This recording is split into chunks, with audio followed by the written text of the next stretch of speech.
ऐसे में डीएम और एसपी के लिए 10 से 2 का नियम क्यों जरूरी था? तो महिला सुरक्षा पर फास्ट ट्रैक मोड का क्या असर पड़ेगा? ऐसे में मुस्कान, अब स्मार्ट पुलिसिंग और एआई का इस्तेमाल अपराध कैसे रोकेगा? मुस्कान, अब ऐसे में जो निवेश है और सुरक्षा है, वो दोनों का कनेक्शन, तो मतलब क्या सम्राट चौधरी अपनी नई राजनीतिक पहचान बनाने की कोशिश कर रहे हैं?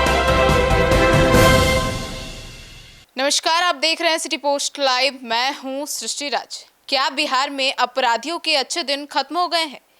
क्या अब सूबे की पुलिस को वो पावर मिल गई है जिसका इंतजार दशकों से था? मुख्यमंत्री सम्राट चौधरी ने एक ऐसा बयान दिया है जिसने अपराधियों के दिल में खौफ और आम जनता में भरोसा जगा दिया है। अपराधियों को माला मत पहनाइए, बल्कि उनकी तस्वीरों पर माला टांग जाइए। ऐसा काम कीजिए।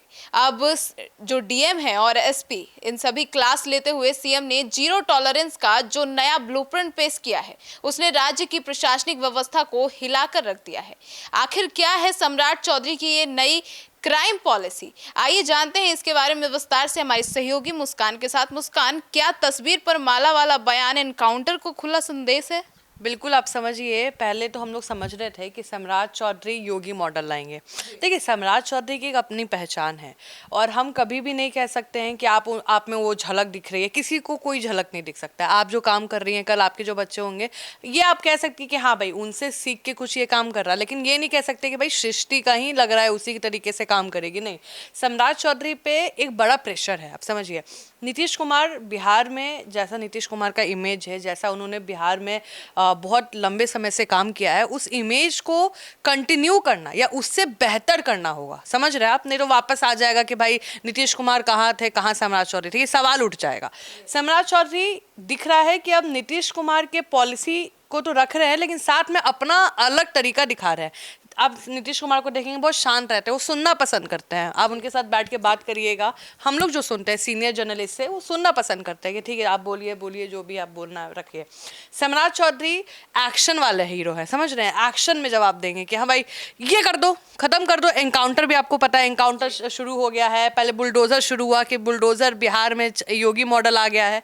तो समझिए, सम्राट चौधरी का यह बयान सीधा और बेहद आक्रामक है, अग्रेसिव है, बिल्कुल है। तस्वीर पर माला का अर्थ स्पष्ट रूप से अपराधी के खात्मे से जुड़ा है कि भाई, जो हम लोग मतलब कहते हैं हीरो बनाए हुए हैं अपने जाति के लोगों को, जो बदमाश हैं या जिसमें क्रिमिनल केसेस, उनको हीरो बनाए हुए हैं। तो अब सम्राट चौधरी बोल रहे हैं कि माला पहनाना बंद करिए, फोटो पे माला चढ़ाइए।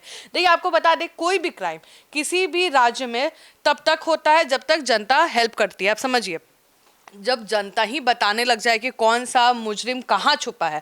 अब सोचिए, 10 घर है, ठीक है, मुजरिम इधर ही उधर कहीं छुपा होगा, कोई ना कोई तो बचा रहा है। आप ही लोग में से कोई बचा रहा है, जनता ही बचा रही है। अगर सब लोग क्रिमिनल के अगेंस्ट हो जाए, क्राइम के अगेंस्ट हो जाए, क्या वो बच सकता है? क्या वो अंडरग्राउंड हो सकता है? नहीं हो सकता है। तो जनता को ही पुलिस की मदद करनी होगी। जनता ही देती है ना रिपोर्ट, कोई रिपोर्टर देते हैं, लेकिन आधा से ज़्यादा न्यूज़ जनता देती है। देखिए, यहाँ पे ना ये होने वाला है, यहाँ वो होने वाला है, गांजा पकड़ा रहा है, दारू पकड़ा रहा है, कौन बता रहा है? जनता बता रही है। आप समझिए, तो राजनीतिक रूप से ये संदेश बिहार के उन मतदाताओं के लिए है जो कानून व्यवस्था को लेकर चिंतित रहते हैं। ये योगी आदित्यनाथ की मिट्टी में मिला दूंगा, जैसे वो बोलते थे मिट्टी में मिला दूंगा, खड़े होकर बोलते थे, वैसा जो बयान है, कहीं ना कहीं बिहार में एक नया मशहूर चेहरा गढ़ने की कोशिश है। सम्राट चौधरी भी उस लाइन में जा रहे हैं, क्योंकि गेरुआ गेरुआ रंग पहनते हैं दोनों, और कहीं ना कहीं सम्राट चौधरी का जो तरीका है, वे ऑफ वर्क है, वो नीतीश कुमार से उतना नहीं मेल खाता है जितना योगी आदित्यनाथ से मेल खाता है। जी, तो मुस्कान, ऐसे में डीएम और एसपी के लिए 10 से 2 का नियम क्यों जरूरी था? देखिए, मुख्यमंत्री जानते हैं कि जनता के बीच नाराजगी तब बढ़ती है जब अधिकारी उनकी बात नहीं सुनते। आपको भी पता है, विजय सिन्हा का आपने देखा था, सीओ के ऊपर पूरा भड़के हुए थे। सारे सीओ आगे भाई कि हम ऐसे काम नहीं कर पाएंगे, कितना लटा रहे थे सबको। अब देखिए, जनता की बात सच में नहीं सुनता। आपको भी पता है, अगर आप अचानक से ना चल जाइएगा थाना, तो आपको लगेगा कि कहीं काम नहीं हो रहा है, या ये होता है नॉर्मल। आप बिल्कुल आइडल सिचुएशन नहीं ले सकते कि जो भी जनता आ रही है सबका बात सुना जा रहा है, ठीक है? तो सुबह 10 बजे से दोपहर 2 बजे तक कार्यालय में बैठने का आदेश सीधे तौर पे जन संवाद को मजबूत करने की कोशिश है। ये प्रशासन की जवाबदेही तय करता है। अगर अधिकारी जनता से सीधे मिलेंगे तो जो बिचौलिया का जो प्रभाव है वो कम होगा और भ्रष्टाचार पे लगाम लगेगी। तो महिला सुरक्षा पर फास्ट ट्रैक मोड का क्या असर पड़ेगा? देखिए, आपको भी पता है, बिहार में अगर रहे के बाद तो किसके लिए काम करना पड़ेगा? महिलाओं के लिए। नीतीश कुमार का कोर वोटर्स कौन है? महिला। महिला कोई जाति नहीं देखती। देखिए, आप समझिए, पुरुष जात देखते हैं, आप कोई भी पब्लिक ओपिनियन करने जाएंगे ना, तो पहले की महिला बोलती थी जहां पति देंगे ना वहीं वोट देंगे। आप पहले अगर करिएगा, कभी भी किसी पुराने जर्नलिस्ट किसी का भी देखिएगा तो ई बोलेंगे ना वहीं देंगे। आप किसी की रैली में जाइएगा, लेकिन अब महिला का वो नहीं है। आप कोई भी जाति के रहिए, नीतीश कुमार को कैसे वोट मिलता था? क्या सारी महिला उन्हीं के कास्ट की आती हैं? नहीं, महिलाओं के लिए आप काम करिएगा तो महिलाओं का वोट मिलेगा। देखिए, बिहार में महिलाओं और बच्चों के खिलाफ अपराध हमेशा से एक संवेदनशील मुद्दा रहा है। सम्राट चौधरी ने केस दर्ज करने से लेकर चार्जशीट और सजा दिलाने तक जो सीमा तय की है वो बात कही गई है। वो बिहार की महिला वोट बैंक को साधने की एक बड़ी रणनीति है। जल्दी कार्रवाई से अपराधी में ये डर पैदा होगा कि सिस्टम अब आराम से काम नहीं करने वाला है, भ्रष्टाचार से काम करने वाला नहीं है। देखिए, आप समझिए, अब हम आपका एफआईआर लिख दिए, अब एफआईआर लिख दिया, अब इसका कोई गारंटी नहीं ले रहे हैं हम कि ये कब तक आपको सुलझा देंगे, लेकिन अब आपके ऊपर हम तलवार लटका दें कि भाई 24 घंटे में इसका रिपोर्ट दो, तब तो आप काम करिएगा, आप बैठ नहीं सकते हैं। तो वो कहीं ना कहीं अच्छा हो गया है। तो ऐसे में मुस्कान, अब स्मार्ट पुलिसिंग और एआई का इस्तेमाल अपराध कैसे रोकेगा? देखिए, पारंपरिक पुलिसिंग अब पुराने जमाने की बात हो गई है। डेटा एनालिसिस और एआई के जरिए मुख्यमंत्री अपराध होने से पहले उसकी पहचान करना चाहते हैं, उसको कहते हैं प्रोटेक्टिव पुलिसिंग। अब देखिए, इस पे जोर क्यों दिया जा रहा है? आपको किस पे डायल करना अगर आपको दिक्कत होता है तो 112 नॉर्मल, अभी भी आप कहीं भी दिक्कत होता है ना 112 डायल करिए, पुलिस आ जाती है वहाँ पे।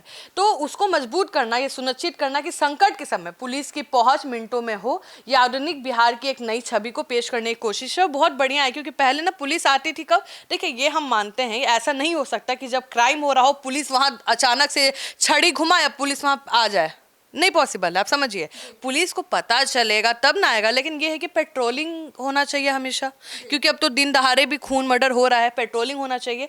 तो 112 पे करने पे ये है कि with in half an hour, ऐसे तो मिनटों में आना चाहिए, लेकिन with in half an hour any how police आता ही आता है। तो मुस्कान, अब ऐसे में जो निवेश है और सुरक्षा है, वो दोनों का कनेक्शन क्या है? देखिए, बिहार के पिछड़ेपन का सबसे बड़ा कारण है असुरक्षा का माहौल रहा है। जंगल राज कहते थे लोग, कि जंगल राज है, बेरोजगारी है, कहीं ना कहीं लोग पहले डरते थे। जो बातें कही जाती है, एक मैं दिल्ली गई थी तो मैंने भी पूछा था भाई क्यों आ गए, तो किसी ने कहा बेरोजगारी की वजह से आ गए, किसी ने कहा कि उस टाइम माहौल ऐसा था, पकड़ुआ विवाह हो जाता था, बिहार का फेमस है। एक आईपीएस है विकास वैभव, उनका मैंने पॉडकास्ट किया था, तो उनसे खुद मैंने पूछा, उन्होंने बोला कि मैं ना पढ़ा लिखा था, तो मेरे पापा ने मेरी शादी करा दी। बिहार में नहीं रखा था स्टार्टिंग में कि कोई पकड़ के शादी ना कर दे कि पढ़ा लिखा लड़का है पकड़ के ब्याह हो जाएगा, तो शादी कराई गई। उन्होंने बोला पकड़ुआ विवाह चलता था, और जब शादी हो गई तो रहना पड़ेगा, और अभी भी होता है, आपको भी पता है, बहुत कम हो गया है। तो कोई भी निवेशक वहाँ पैसा नहीं लगाना चाहेगा। कोई भी क्यों लगाना चाहेगा जहां भाई जान कहीं खतरा हो? जब जान रहेगा तो ना माल कमा पाएगा। तो सिंपल बात है। तो हर जिले में ऑडियो जो भी केंद्र है, मॉडल है, या जो भी अधिकारी है, उनको निर्देश दिया गया है कि सरकार अपराध मुक्त बिहार के जरिए जो इंडस्ट्रियल बिहार का जो रास्ता है वो खोलना चाहते हैं, क्योंकि बड़े बड़े बिजनेसमैन डरते हैं बिहार आने से कि कहीं कोई बाहुबली ना आ जाए, मेरी जमीन को ना ले ले, मेरा बिजनेस घाटा में ना चल जाए। तो कहीं ना कहीं उसको स्मार्ट बनाने का तरीका सम्राट चौधरी लेके आए हैं। तो मतलब क्या सम्राट चौधरी अपनी नई राजनीतिक पहचान बनाने की कोशिश कर रहे हैं? बनाने गए, मैंने कहा ना, नीतीश कुमार से मत कंपेयर करिए। नीतीश कुमार की एक अलग छवि है, सम्राट चौधरी की अलग छवि है, योगी जी का कहीं ना कहीं मैच करता है थोड़ा थोड़ा। देखिए, सम्राट चौधरी केवल सीएम नहीं है, वे बीजेपी के बिहार के सबसे बड़े चेहरे के रूप में उभर रहे हैं। नीतीश कुमार की सुशासन वाली छवि के मुकाबले सम्राट चौधरी थोड़ा सा अग्रेसिव ज़्यादा है, छवि उनका दिखता है वैसा। और ये रणनीति उन्हें बिहार के भावी और स्वतंत्र नेता के रूप में स्थापित करने के लिए है, जो अपराध पर समझौता नहीं करता। तो क्या तस्वीर पर माना वाली नीति पुलिस के दुरुपयोग का खतरा बढ़ेगा? देखिए, राजनीति और कानून के जानकार अक्सर ये सवाल उठाते हैं कि जब पुलिस को खुली छूट दी जाती है तो क्या इसका राजनीतिक विरोधियों या निर्दोषों का खिलाफ, देखिए हर चीज़ का ना दुरुपयोग होता है। कहीं ना कहीं कहा जाता है कि हम भाई वहाँ पे वो भाग रहा था, क्या बदमाश, उसको हमने मार दिया, आपको याद है लंगड़ा इनकाउंटर चला था, तो ऐसा कहा जाता है। लेकिन सम्राट चौधरी के इस बयान के बाद जो मानवाधिकार संगठन है, ह्यूमन जो राइट्स के है, वो विपक्ष दल है, इसको कहीं ना कहीं एक तरफ से बोल सकते हैं कि भाई हमारे अगेंस्ट हो सकता है, सरकार को जिसको चाहिए होगा उसके अगेंस्ट हो जाएगा, लेकिन ऐसा नहीं है। हर चीज़ का जवाब देना होगा। पुलिस इस शक्ति का इस्तेमाल असली अपराधियों के खिलाफ कर सकती है, ना कि जो इनोसेंट है, और अगर करती है तो जवाब देना पड़ेगा, और दबाव में आकर किसी निर्दोष के खिलाफ केस अब नहीं होगा। तो मतलब क्या ये जो नीति है नीतीश कुमार के सुशासन के ब्रांड से अलग सम्राट मॉडल खड़ा करने की कोशिश है? देखिए, नीतीश कुमार की छवि एक संयमित और कानून सम्मत मुख्यमंत्री की है, जो अक्सर न्याय के साथ डेवलपमेंट की बात करते हैं। और इसके विपरीत सम्राट चौधरी का जो तस्वीर पर माला वाला बयान है, कहीं ना कहीं अग्रेसिव है और बहुत जल्दी जस्टिस दिलाने वाला लग रहा है कि भाई सही में जस्टिस मिल जाएगा। लेकिन ये साफ तौर पर संकेत है कि बीजेपी अब बिहार में जेडीयू के नरम रुख के बजाय अपने खुद के जो कठोर हिंदुत्व और सख्त कानून व्यवस्था को ब्रांड बनाकर आगे बढ़ना चाहती है। तो सीधे तौर पर युवाओं सुरक्षा जो चाहते हैं, उनका कहीं ना कहीं जो मतदाता है, उनको आकर्षित करेगा कि भाई कानून पे अब काम होगा। तो सुना आपने, तो सम्राट चौधरी के इस तेवर ने यह तो साफ कर दिया है कि बिहार में अब चलना है तो अपने रवैये को सुधारना पड़ेगा और पुलिस को खुली छूट और अपराधियों को सख्त अल्टीमेटम भी दे दिया गया है। लेकिन बड़ा सवाल यह है कि क्या जमीनी स्तर पर थानेदार और सिपाही इस आदेश का उसी भावना के साथ पालन करेंगे? क्या बिहार की सड़कों पर अब वाकई में अपराधी खौफ खाएंगे? यह तो वक्त बताएगा। लेकिन इतना तय है कि माला और तस्वीर वाले बयान ने बिहार की सियासत में एक नई लकीर तो खींची दी है। आपकी क्या राय है, जरूर बताइएगा। धन्यवाद।